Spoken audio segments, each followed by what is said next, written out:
Ya, kita mulai.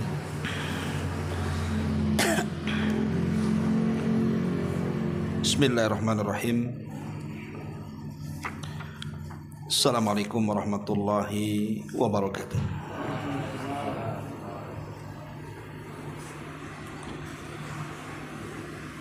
Alhamdulillah. Alhamdulillahi rabbil alamin. Wa bihi nasta'in wa ala umurid dunya waddin. Asyhadu an la ilaha illallah wahdahu rabbi la syarika lah wa asyhadu anna Muhammadan abduhu wa rasuluhu alladzi la nabiyya ba'dah, amma ba'du. Kita lanjutkan kajian kita, masih membahas fikih Asmaul Husna, dan kita masuk pada nama Allah Subhanahu wa taala Al-Kabir Al-Azim, yang maha besar lagi maha agung.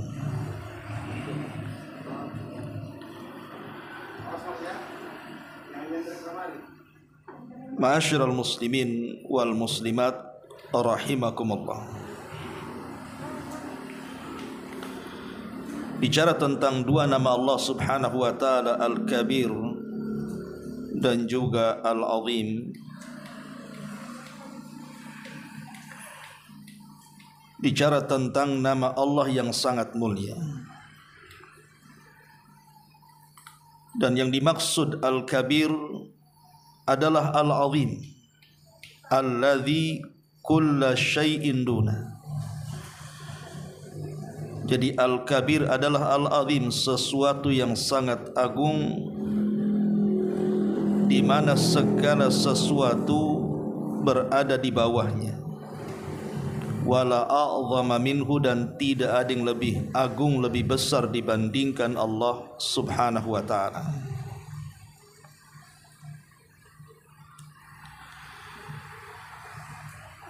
Ma'asyiral muslimin wal muslimat rahimani wa rahimakumullah. Tentu kebesaran Allah Subhanahu wa taala atau keagungan Allah Subhanahu wa taala dapat dilihat di sekitar kita. Umpamanya kita lihat kebesaran antar makhluk satu dengan yang lainnya. Contoh umpamanya manusia, ketika dia terlahir dari perut ibunya, dari setetes mani kemudian membesar menjadi segumpal darah. Dari segumpal darah kemudian membesar menjadi segumpal daging. Kemudian jadilah janin di rahim ibunya. Kemudian keluar, mulai dari masa anak-anak, kemudian menaiki masa remaja sampai dewasa, kemudian tua.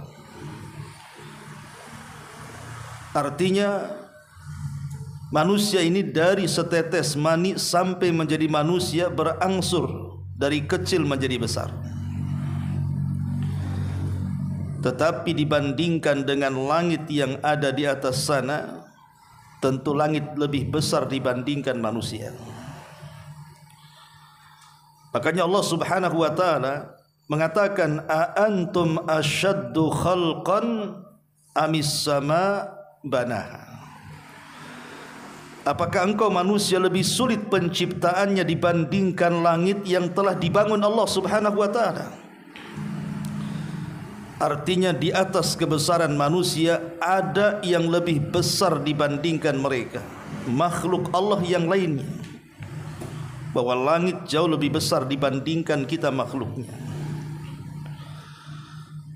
Tentu yang menciptakan langit dan bumi jauh lebih besar dibandingkan makhluknya. Allahu Akbar. Allah lebih besar dibandingkan makhluknya. Itulah Al-Kabir Al-Azim. Jadi tanda-tanda di sekitar kita ini bisa kita jadikan patokan tentang keagungan dan kebesaran Allah Subhanahu wa taala. Atau contoh yang lainnya tentang ilmu pengetahuan. Secerdas-cerdasnya manusia, tetap saja ilmu mereka terbatas. Sekalipun mereka sudah sampai kepada taraf profesor, kalau mungkin ada pangkat di atas itu, tetap ilmu manusia itu terbatas. Makanya Nabi Musa alaihi salatu wassalam ketika berada di perahu bersama Nabi Khadir alaihi wassalam, terjadi dialog di sini. Karena ketika itu ada seekor burung yang terbang kemudian meminum satu tegukan di air lautan. Kemudian burung itu hinggap di ujung perahu. Maka Khadir mengatakan kepada Musa, wahai Musa, sesungguhnya ilmi wa ilmu, pengetahuanku dan pengetahuan dirimu, kecuali hanya sebatas tegukan yang diminum oleh burung itu. Sementara ilmu Allah itu seluas-luasnya lautan yang ada di hadapan kita. Artinya sekelas Nabi Musa alaihi salatu wassalam, kalau ilmunya digabungkan dengan Khadir saja, itu hanya ibarat tegukan burung yang sedang minum di air lautan. Sementara ilmu Allah itu seluas itu. Bahkan sekiranya semua makhluk digabungkan pengetahuan mereka, malaikatnya, jinnya, manusianya, tetap ilmu mereka hanya seperti jarum yang dicelupkan ke lautan, kemudian lihat tetesan air dari ujung jarum itu. Makanya Allah mengatakan, wa ma utitu minal ilmi illa qalila. Allah tidak pernah memberikan pengetahuan kepada manusia kecuali sedikit. Bahkan malaikat sendiri mengakui dan mengatakan, subhanaka la ilma lana illa ma 'allamtana. Maha suci Engkau ya Rabb, kami tidak mengetahui apapun kecuali apa yang Kau ajarkan kepada kami. Dengan keluasan ilmu Allah Subhanahu wa taala dibandingkan ilmu makhluknya yang sangat terbatas, itu menunjukkan Allah itu Al-Kabir Al-Azim. Zatnya maha besar dan zatnya maha agung dibandingkan makhluknya. Karena kebesaran dan keagungan Allah itu mencakup zatnya, mencakup sifatnya, mencakup perbuatannya, mencakup kalamnya, dan begitu seterusnya. Ma'asyiral muslimin wal muslimat rahimakumullah. Bahkan Allah Subhanahu wa taala juga mengatakan, wa fi anfusikum afala tubsirun. Dan pada diri kalian sebenarnya juga terdapat tanda-tanda kebesaran Allah Subhanahu wa taala. Mata kita yang memandang dengan pandangan terbatas, sampai di mana pandangan kita ikhwan? Pasti terbatas. Kemudian pendengaran yang manusia mendengar dengannya, sampai mana jarak pendengaran kita? Orang yang bicara 1 kilo dari kita saja kita tidak dengar, apalagi bicara yang jauh nun di sana. Kemudian juga pendeknya langkah kita. Kita berjalan sampai di mana sanggup kaki ini melangkahkan, pasti ada lelah letihnya juga. Kemudian juga pendeknya umur kita. Sampai di mana usia manusia itu pasti ada kematiannya. Lah terbatasnya apa yang Allah anugerahkan kepada kita dari pandangan, penglihatan, bicara, langkah, bahkan sampai kepada usia, sebenarnya itu menunjukkan tentang kebesaran dan keagungan Allah Subhanahu wa taala, bahwa kita ini tidak bisa tegak berdiri sendiri, dan kita berhajat kepada zat yang maha besar lagi maha agung. Ma'asyiral muslimin yang dimuliakan Allah Azza wa Jalla, tentu lebih daripada itu hajatnya kita kepada rizki Allah. hajatnya kita kepada pengabulan doa-doa dan harapan kita kepada Allah Subhanahu wa taala, itu semua sebenarnya menunjukkan tentang Allah itu Al-Kabir dan Al-Azim. Allah itu zat yang maha besar lagi maha agung. Di dalam Al-Quran surah An-Nisa ayat 131, Allah mengatakan walillahi ma fis samawati wa ma fil ardh, dan milik Allah lah apa yang ada di langit dan yang apa yang ada di bumi. Jadi semua itu ada di genggaman Allah Subhanahu wa taala. Bahkan pada hari kiamat, langit yang besar yang kita lihat di atas sana dengan lapisan-lapisannya, bumi yang terbentang yang kita anggap luas, itu seperti biji yang kita genggam. Itulah yang digambarkan dalam Al-Quranul Karim. Yauma natwis sama, hari di mana kami menggenggam langit, kemudian kami menggulungnya. Itu menunjukkan kebesaran Allah Subhanahu wa taala. Ma'asyiral muslimin wal muslimat rahimani wa rahimakumullah. Dari sini kita tahu bahwa siapa yang lebih besar, kita apakah Allah Subhanahu wa taala, maka kita katakan Allahu Akbar. Allah jauh lebih besar di antara makhluk-makhluknya. Dan kita tahu bahwa kebesaran Allah Subhanahu wa taala atau keagungan Allah Subhanahu wa taala itu tidak terhenti. Jadi keagungan Allah itu tidak terhenti. Karena ada di antara makhluk-makhluk Allah Subhanahu wa taala yang mereka merasa besar, merasa agung dibandingkan yang lainnya. Tapi sampai kapan pengklaiman bahwa mereka itu merasa lebih besar kemudian sombong di hadapan Allah Subhanahu wa taala? Pasti ada batasnya. Tidak mungkin tidak ada batasnya. Contoh saja Namrud. Namrud itu mengaku Tuhan selain daripada Allah Subhanahu wa taala. Bahkan dia kemudian menganggap dirinya mampu menghidupkan dan mematikan di hadapan Nabi Ibrahim, dan dia mengatakan ana uhyi wa umit. Saya bisa menghidupkan dan saya bisa mematikan. Tapi apa yang terjadi? Allah Subhanahu wa taala batasi kesombongannya dengan mengirim ba'udhah. Ba'udhah itu nyamuk. Nyamuk ini dikirim oleh Allah Subhanahu wa taala kemudian masuk di telinga Namrud. Kemudian bersarang entah berapa puluh tahun di kepalanya. Sampai akhirnya kemudian setiap nyamuk itu kemudian menggigit otaknya, maka dia menyuruh pembantunya untuk memukulkan sandal di kepalanya.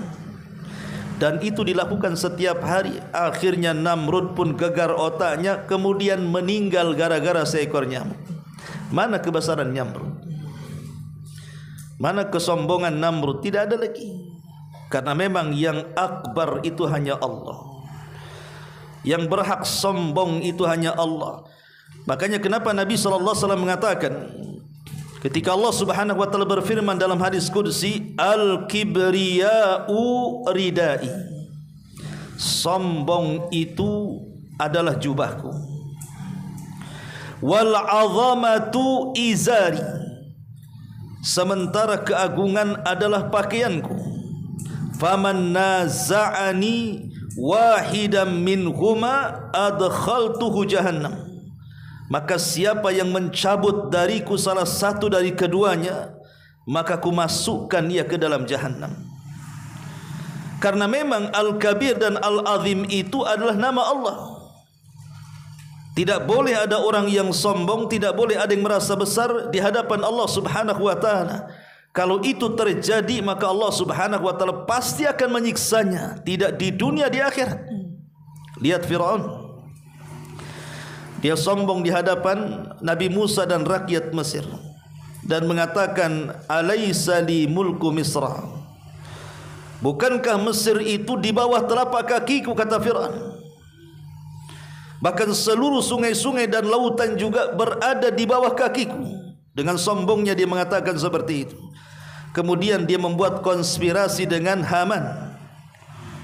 seolah-olah telah membunuh Tuhannya Musa, dan mengatakan kepada Haman, ya Haman ibni li sarha la'alli ablughul asbab as-samawati la fa'attali'u ila ilahi Musa fa inni la adhunnuhu kadhiba. Fir'aun mengatakan kepada Haman, wahai Haman ibni li sarha, bangunkan kepadaku sebuah menara yang naik ke langit sampai kepada pintu-pintu langit. Fa'attali'u ila ilahi Musa, saya ingin tengok di mana Tuhannya Nabi Musa. Wa inni la adhunnuhu kadhiba, aku yakin dia berdusta. Maka kemudian Haman pun membuat menara. Kemudian dibuat sandiwara konspirasi dengan meletakkan potongan daging, kemudian digantung di atas menara, kemudian ditombak oleh Fir'aun dari bawah, seolah-olah kemudian tombak itu menancap daging itu, kemudian dijatuhkan dan daging itu berlumuran darah. Kemudian Fir'aun mengatakan, lihat aku sudah membunuh Tuhannya Musa yang ada di atas.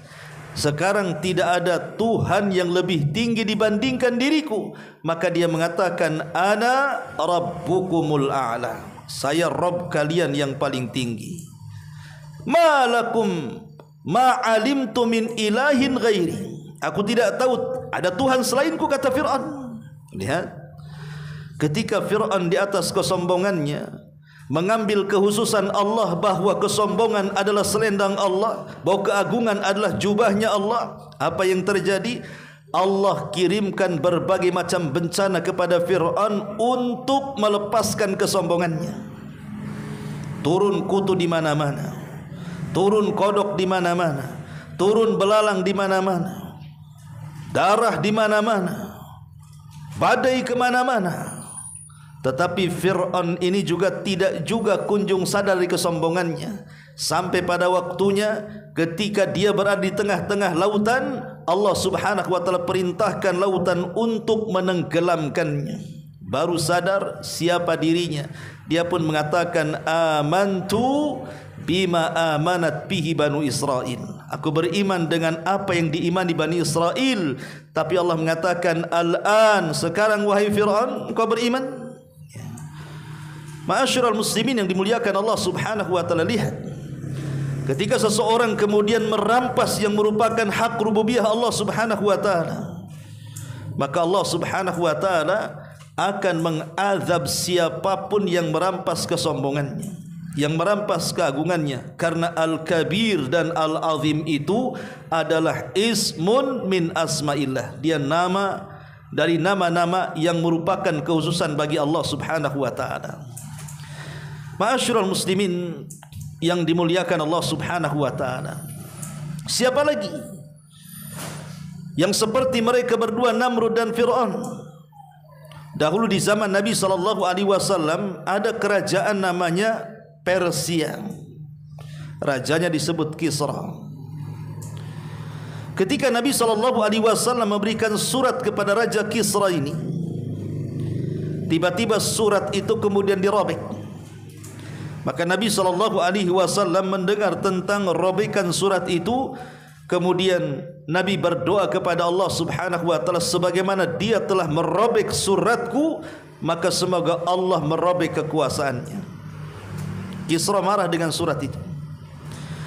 Kemudian dia mengirim surat ke Yaman, karena ketika itu Yaman di bawah Persia, agar mengutus orang-orang kuat untuk menangkap Muhammad hidup dan mati.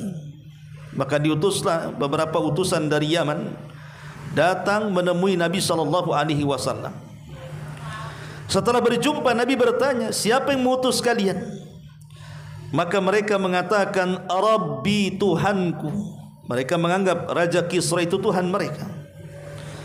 Kemudian Rasul melihat mereka mencukur janggut mereka dan membiarkan kumis-kumis mereka. Kata Nabi SAW, apa yang kalian lakukan dengan janggut dan kumis kalian? Maka mereka mengatakan, Rabbku yang memerintahkan agar kami mencukur janggut dan membiarkan kumis.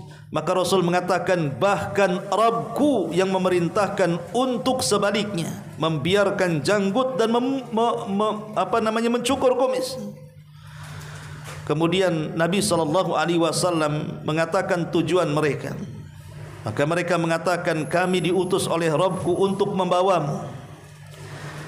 Maka Nabi SAW mengatakan, maukah kuhabarkan kepada kalian tentang Rabb yang dianggap Rabb oleh kalian? Maka mereka mengatakan, katakan wahai Muhammad, apa habarnya? Maka Nabi mengatakan, malam ini Rabbmu akan dibunuh oleh anaknya. Malam ini Rabbmu, Tuhanmu akan dibunuh oleh anaknya. Maka betul, kemudian malam itu terjadi pembunuhan di mana Raja Kisra dibunuh anaknya. Maka Rasul mengatakan, sementara Tuhanku lam yalid walam yulad walam yakul lahu kufuwan ahad. Akhirnya apa yang terjadi? Datang kabar kepada mereka bahwa Raja Kisra dibunuh anaknya, dan anaknya jauh lebih jahat dibandingkan ayahnya. Tapi kesombongan itu kemudian Allah bayar cash. Di masa Amirul Mukminin Umar bin Khattab radhiyallahu an, Umar mengirim pasukan dalam sebuah pertempuran yang disebut dengan perang Qadisiyah. Apa yang terjadi?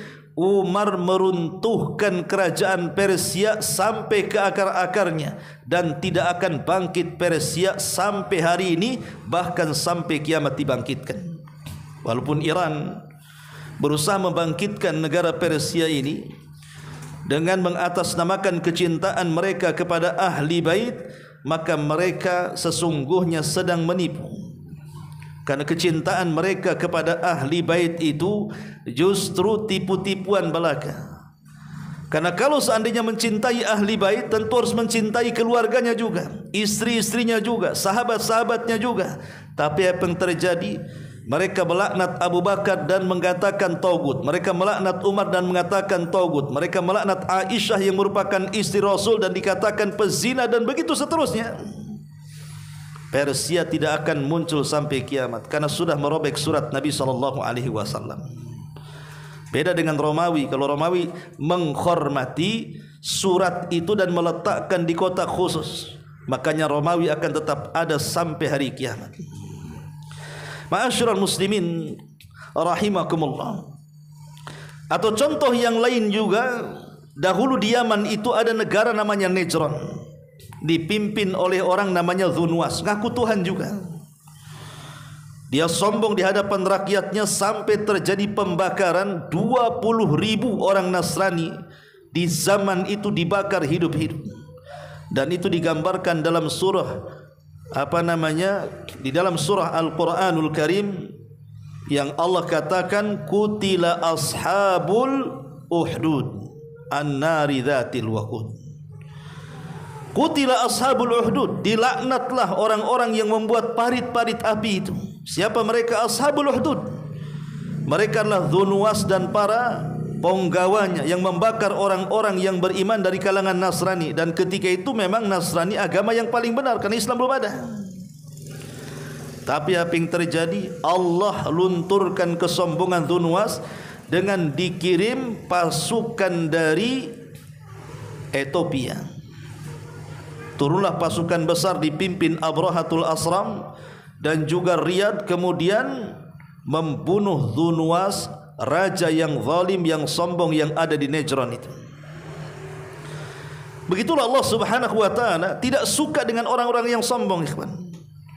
Tidak suka. Kaum Ad yang mereka mengatakan nahnu man ashaddu minna quwwah. Siapa yang lebih kuat di antara kami, kata kaum Ad. Mereka menyombongkan dengan badannya yang tinggi.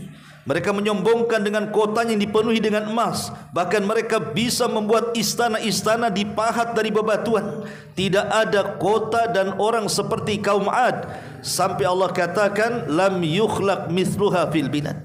Tidak ada makhluk yang pernah diciptakan, baik postur tubuh, kekuatan ataupun kota, seperti kota Iram, kaum Ad. Tapi mereka fastakbaru fil ardi, mereka sombong. Dengan kesombongan itu Allah katakan dalam Al-Quran, fa arsalna alaihim, maka kami utus kepada mereka sebuah badai yang sangat besar, mengangkat mereka ke langit, mengangkat bangunan-bangunannya, mengangkat harta-hartanya, seorang-orangnya, tidak tersisa. Berapa hari? Sab'ata layalin wa thamaniyata ayyamin khusuma. 7 malam 8 hari mereka melayang-layang di langit. Setelah itu Allah tumbangkan ke bumi. Allah katakan ka'ajazin nakhlin, seperti tunggul-tunggul kurma yang dilempar dari atas menancap di bumi. Datang pula kaum Samud setelahnya, mereka pun mereka sombong juga. Akhirnya Allah Subhanahu wa taala kirim Jibril untuk berteriak dengan satu sayha, satu teriakan, fa asbahu fi dharihim jathimin, maka bangkai-bangkai mereka bergelimpangan di rumah-rumah mereka, tidak ada yang selamat kecuali Allah binasakan. Begitulah ikhwatu fiddin, bahwa tidak ada yang boleh menyombongkan kecuali Allah. Tidak ada yang boleh membesarkan dirinya kecuali Allah, karena Al-Kabir, Al-Azim, yang maha besar, yang maha agung hanya Allah Subhanahu wa ta'ala. Ma'asyiral muslimin rahimani wa rahimakumullah. Di sini perhatikan bukunya. Allah Subhanahu wa taala berfirman, "Dzalika bi anna Allaha huwal haqq wa anna ma yad'una min dunihil batil wa anna Allaha huwal aliyyul kabir." Di dalam Al-Qur'an Allah Subhanahu wa taala menyebut kalimat Al-Kabir, ada yang mengatakan 6 kali. Allah Subhanahu wa taala menyebut kalimat Al-Kabir itu sebanyak 6 kali.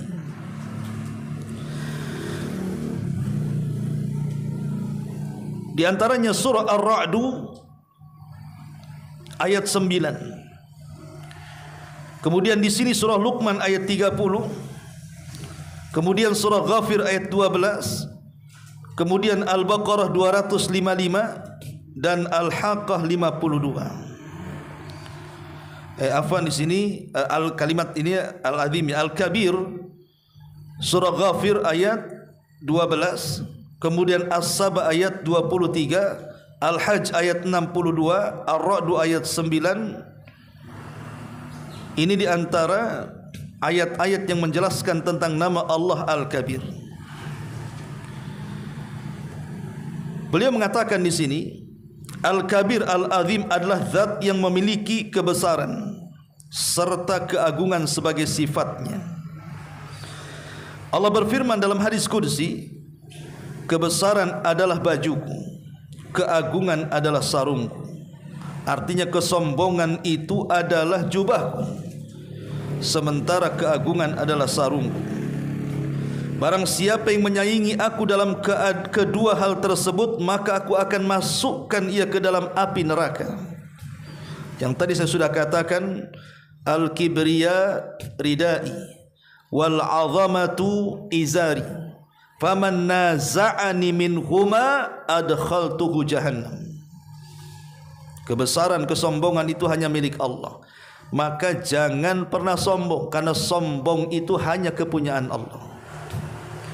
Jangan pernah merasa besar, karena merasa besar itu milik Allah Subhanahu wa taala. Terkadang manusia itu lupa diri, ikhwatu fiddin. Baru diberikan harta sedikit saja dia merasa cukup. Dia merasa kaya, dia merasa besar di hadapan Allah Subhanahu wa taala. Dia pun mulai melampaui batas. Kalla innal insana la yatgha an ra'ahu istaghna. Sekali-kali manusia itu jangan mudah melampaui batas. Apabila Allah Subhanahu wa taala membentangkan rizki kepadanya, tapi itulah harta sirru tughyan, rahasia bejatnya manusia. Terkadang orang yang ketika masih miskin, ketika belum banyak hartanya, dia bisa tawadhu, dia bisa rendah diri. Dia tidak pernah membusungkan dadanya di hadapan manusia dan juga di hadapan Allah Subhanahu wa taala. Tapi ketika kemudian mulai dia diberikan kekayaan oleh Allah Subhanahu wa taala, maka mulailah dia menyombongkan dirinya. Makanya Allah mengatakan, wala tusa'ir khaddaka linnas wala tamshi fil ardi maraha. Janganlah kamu memalingkan mukamu dari manusia karena sombong, dan janganlah kamu berjalan di permukaan bumi ini dengan cara angkuh. Kenapa? Innallaha la yuhibbu kulla mukhtalin fakhur.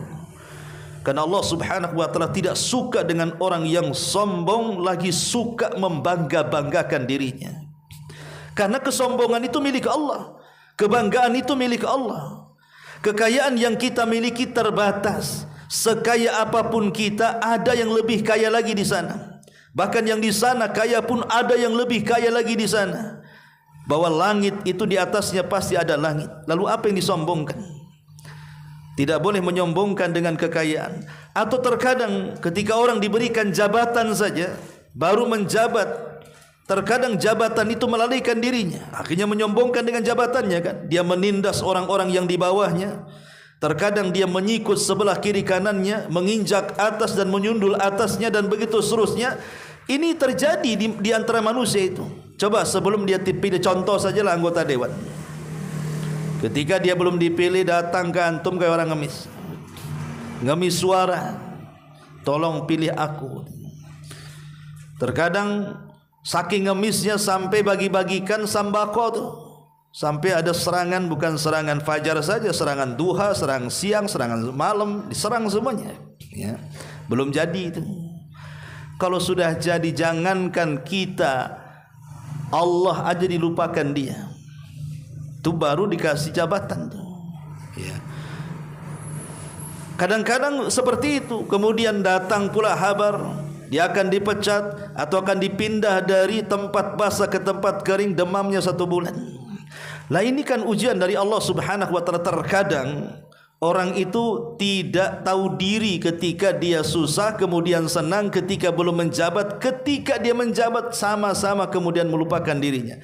Padahal kalau dia bersyukur kepada Allah Subhanahu wa taala, la in syakartum la azidannakum wa la in kafartum inna adzabi lasyadid. Ma'asyiral muslimin yang dimuliakan Allah Azza wa Jalla. Kemudian beliau mengatakan di sini, makna kebesaran dan keagungan itu 2 macam. Kata beliau, makna keagungan dan kebesaran itu ada 2 macam.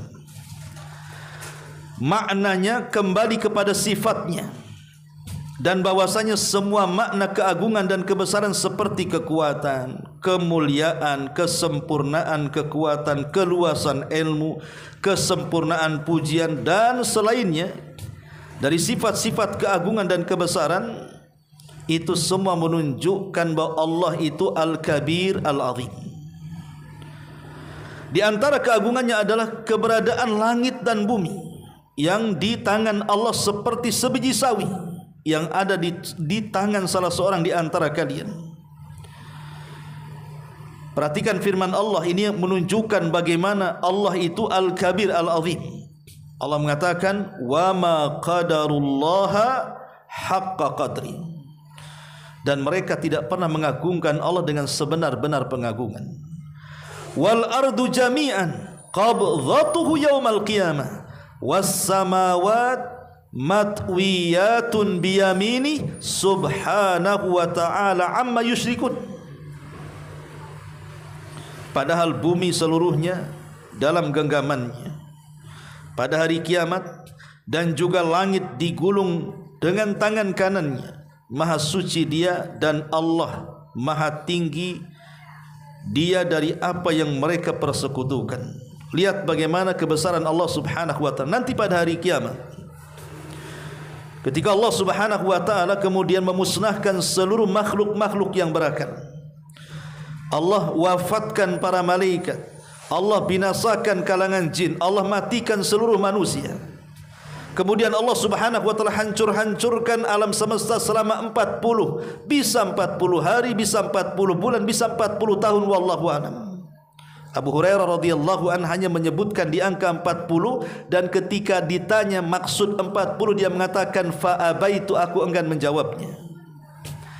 Lah di hari kehancuran itulah, dengan segala kesombongan Allah Subhanahu wa ta'ala, dan Allah berhak untuk sombong, dengan segala keagungan Allah, dan Allah berhak untuk mengagungkan dirinya, membanggakan dirinya, Allah pun mengatakan limanil mulkul yaum, Untuk siapa, milik siapa kekuasaan ini, milik siapa kerajaan ini?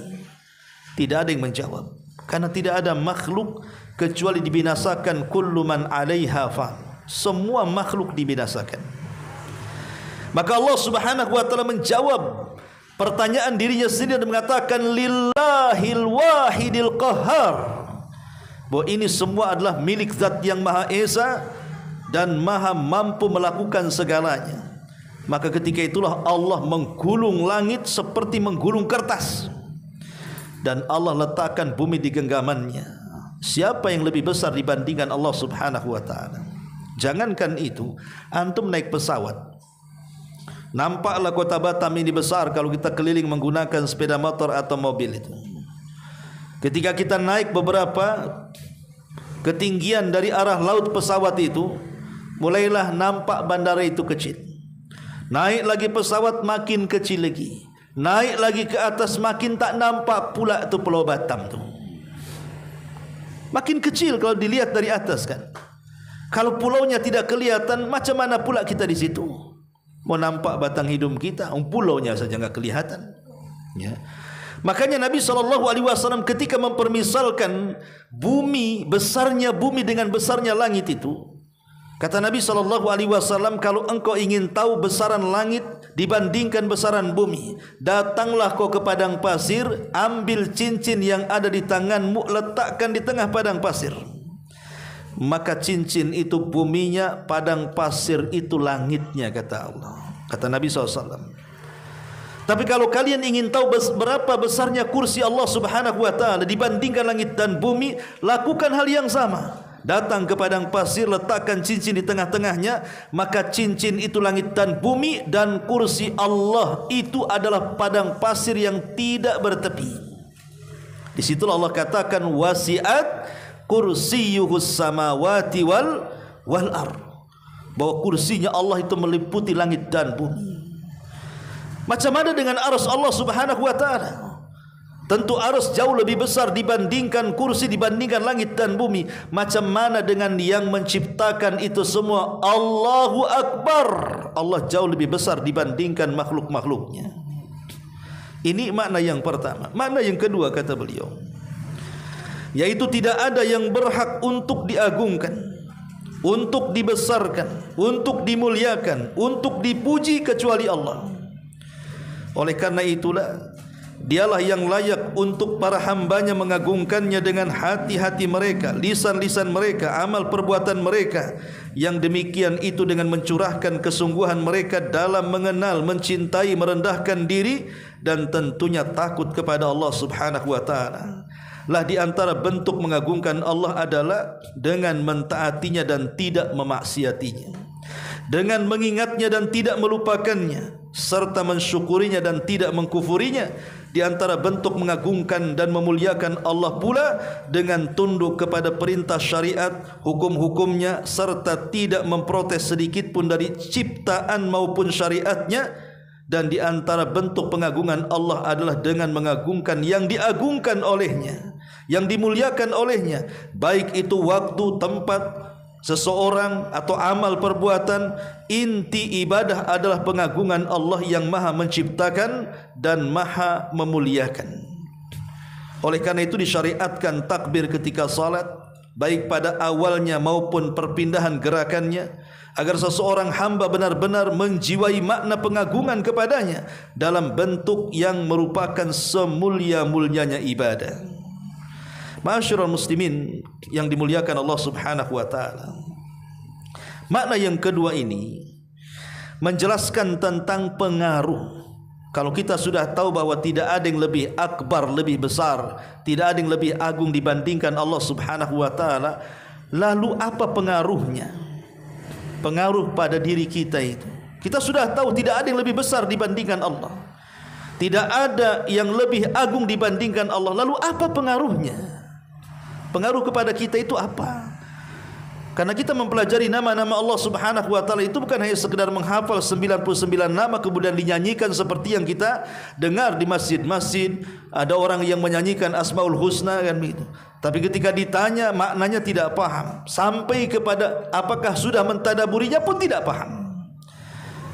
Padahal Nabi SAW mengatakan maksudnya faman ahsaha dakhalal jannah, siapa yang menghafal dia masuk surga.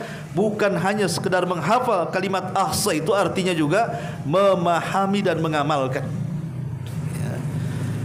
Yang pertama, tentu ketika kita tahu bahwa Allah Subhanahu wa taala itu zat yang maha agung, maha besar, maka tumbuh kebalikan daripada nama Allah Subhanahu wa taala. Apa itu? Tertanam sifat tawadhu. Ya. Kalau Allah sombong, jangan pula ikut sombong. Kalau Allah merasa bangga dan besar, jangan pula ikut merasa bangga dan besar. Tapi bermuamalahlah dengan nama-nama Allah yang sifatnya jalalah, yang sifatnya agung itu dengan kebalikannya. Kalau Allah sombong, kita rendah diri. Kalau Allah khaliq, kita makhluk. Kalau Allah Rabb, kita marbub. Dan begitu seterusnya. Maka tertanam pada hati kita sifat tawadhu. Manusia yang paling mulia di permukaan bumi adalah Nabi SAW. Tidak ada manusia yang lebih mulia dibandingkan Nabi SAW.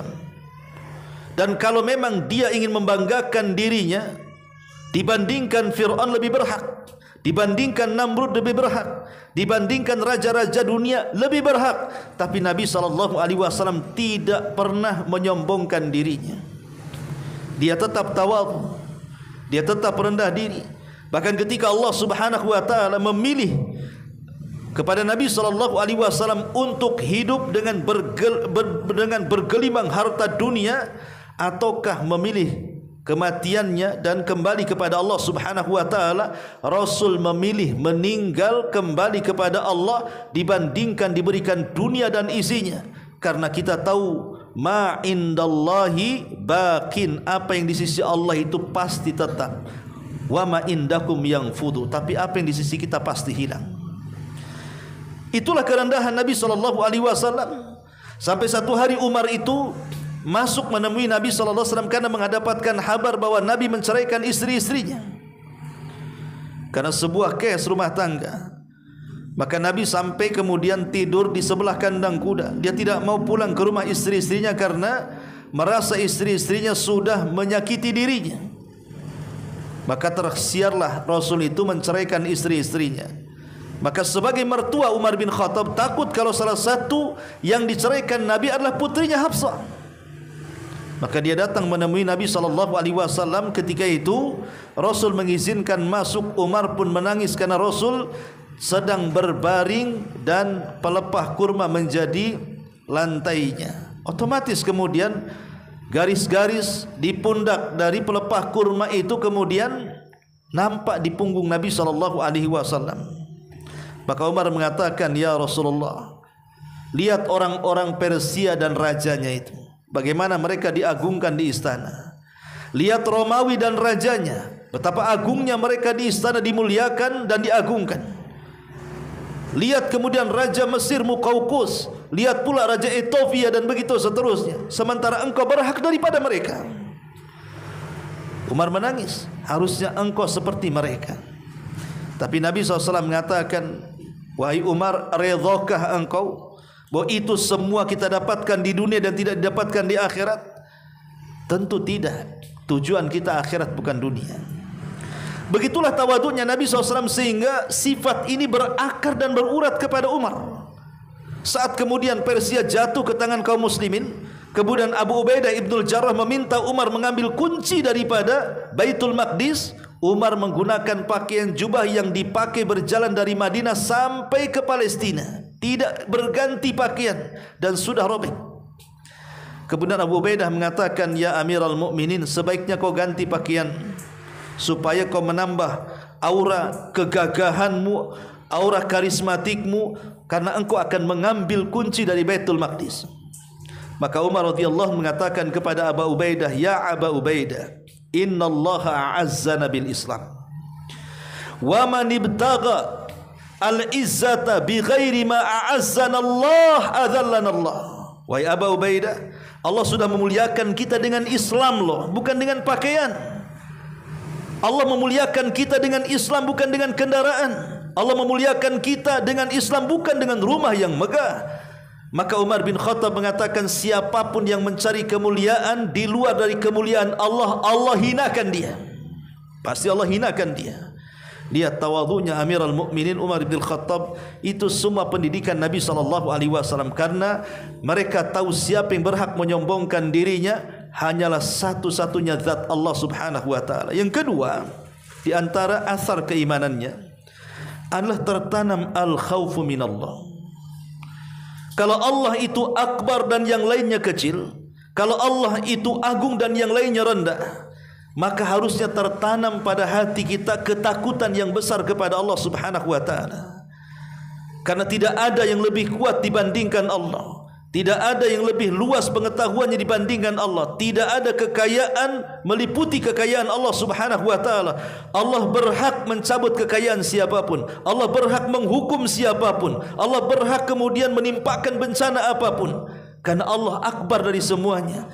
Maka ketika kita berfikir ke sana, disitulah timbul al-khauf minallah. Tanamkan perasaan takut kepada Allah Subhanahu wa taala. Kemudian yang ketiga, al-yaqin.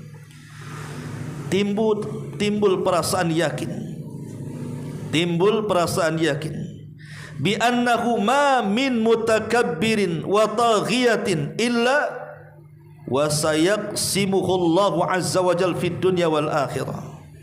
Kita harus yakin, siapapun yang sombong di hadapan Allah, siapapun yang menjadi orang yang paling congkak dan angkuh di hadapan Allah Subhanahu wa taala, pasti Allah akan menggerus mereka.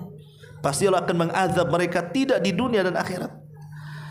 Kaum Ad yang sudah saya ceritakan, kaum Tsamud yang sudah saya ceritakan, kaum Lut dan kaum-kaum sebelumnya diceritakan dalam Al-Quran, kemana mereka? Kita tambah yakin dengan kebesaran Allah Subhanahu wa taala. Makanya kalau kita yakin dengan kalimat Allahu Akbar, semua akan menjadi tenang. Kalimat Allahu Akbar ini, ikhwan, kalimat yang ajaib. Kalimat yang ajaib sekali, ikhwatu fiddin, muliakan Allah Subhanahu wa taala. Kalau itu diucapkan, kalimat Allahu Akbar ini oleh orang-orang yang mereka merasa sombong kehidupannya, kemudian dia meresapi kalimat itu, maka tentu akan menyadarkan dirinya bahwa tidak ada yang berhak sombong kecuali Allah Subhanahu wa taala. Karena kesombongan manusia sekali lagi terbatas. Lihat para pemimpin-pemimpin dunia saja. Ketika mereka memimpin, sombongnya 17 setan. Tapi ketika ganti kepemimpinan, mereka dicaci, dimaki, dihina. Mana kesombongannya?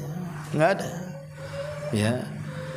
Jadi kalimat akbar ini sebenarnya bisa menyadarkan mereka kalau mereka mau memahami kalimat Allahu Akbar itu. Karena kalimat Allahu Akbar, ketika kita katakan Allahu Akbar, Allah maha besar dari segala-galanya, artinya kita kecil di hadapan Allah. Allah bisa saja merubah hidup kita dalam sekejap. Dan kalau seandainya kalimat ini kemudian diucapkan oleh orang fakir, Allahu Akbar umpamanya, maka orang fakir tidak akan merasa terhina. Orang fakir tidak akan merasa rendah. Orang fakir tidak akan merasa bahwa dia itu hidupnya dicampakkan. Tidak, di sana ada zat yang akbar, Allah Subhanahu wa taala. Sebagaimana Allah Subhanahu wa taala berfirman kepada Nabi sallallahu alaihi wasallam, alam yajidka yatiman fa'awa wa wajadaka dhallan fahada wa wajadaka ailan fa'aghna. Bukankah kami dulu dapati engkau Muhammad dalam kondisi yatim? Siapa yang melindungi kamu? Allah yang melindungi dia. Jangan khawatir.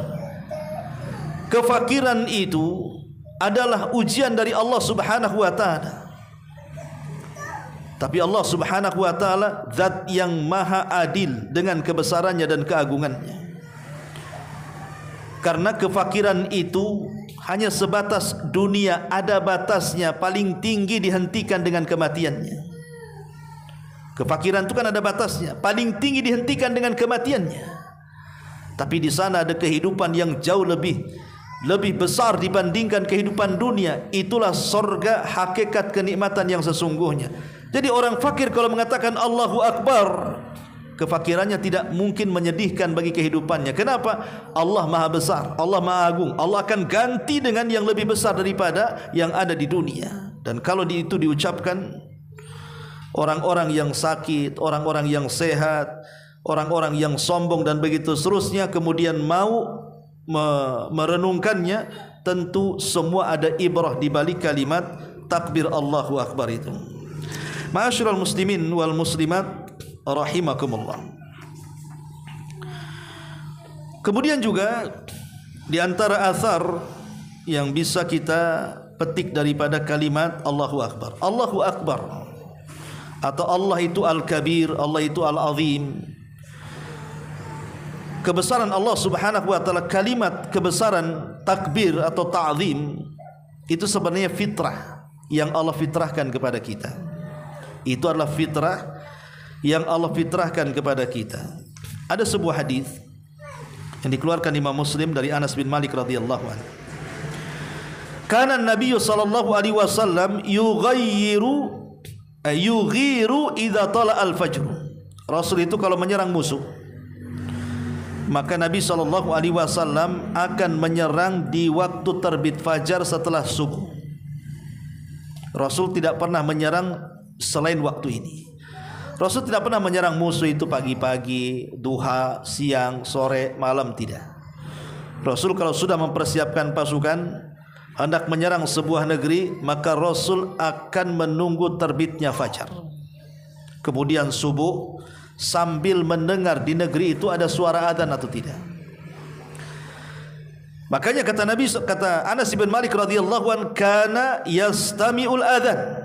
Maka dia akan mendengarkan adzan. Fa in sami'a adzanan, kalau seandainya Rasul mendengar adzan, amsak, maka Rasul tidak jadi menyerangnya. Kenapa? Berarti itu negeri Islam. Wa illa aghara, maka Rasul akan menyerbunya. Fa sami'a rajulan yaqulu Allahu akbar, Allahu akbar. Maka tiba-tiba ketika Rasul hendak menyerang, adalah di daerah yang akan diserang itu orang yang sedang azan, Allahu Akbar, Allahu Akbar. Maka Rasulullah SAW dikatakan alal fitrah, alal fitrah, dia berada di atas fitrah. Dari sini kita tahu bahwa kalimat takbir yang merupakan kalimat dari keyakinan kita, nama dari nama-nama Allah Al-Kabir atau Al-Azim, itu adalah sebenarnya fitrah yang dianugerahkan Allah kepada kita. Fitrah kita mengakui bahwa keagungan itu hanya milik Allah Subhanahu wa taala. Orang yang sombong itu hakikatnya menyalahi fitrahnya. Orang yang congkak itu hakikatnya dia menyalahi fitrah dalam hatinya. Dan kalimat takbir ini juga adalah kalimat yang khairun minad dunya wa ma fiha. Itu lebih baik dibandingkan dunia dan isinya.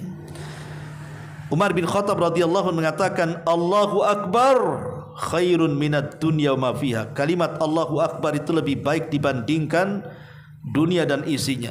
Bahkan kalimat ini bisa meruntuhkan kesombongan musuh-musuhnya. Ingat, negara kita pernah dijajah juga kan. Dulu kita pernah mendengar ucapan dari para pahlawan kita. Contoh saja Bung Tomo lah, itu kan terkenal kisahnya. Beliau mengatakan, aku ketika memerangi musuh ini hanya dengan menggerakkan mereka dengan kalimat takbir, dan aku tidak tahu kalimat mana lagi yang bisa aku membangkitkan semangat kemerdekaan kecuali dengan kalimat itu. Itu kan kalimat itu, Allahu Akbar. Itulah yang menyemangati kemudian para pejuang kita untuk melawan Belanda di zaman itu. Dan nanti di akhir zaman ada satu kota yang separuhnya di daratan, separuhnya di lautan, bisa diruntuhkan dengan kalimat takbir. Kata Nabi SAW, nanti di akhir zaman ada sebuah kota separuhnya di daratan, separuhnya di lautan, dan itu runtuh dengan kalimat Allahu Akbar tanpa ada pertumpahan darah di dalamnya. Lihat bagaimana agungnya kalimat takbir Allahu Akbar. Ya. Ma'asyiral muslimin yang dimuliakan Allah Subhanahu wa taala. Tapi anehnya di zaman sekarang kalimat ini kadang-kadang digunakan untuk saling menghantam antar kaum muslimin. Ada dua orang yang demo nih, yang satu memperjuangkan A, yang satu memperjuangkan B, bentrok, dua-duanya takbir pula, Allahu Akbar, yang satunya Allahu Akbar. Ini gimana ini? Masa sama-sama takbir sesama kaum muslimin? Ya.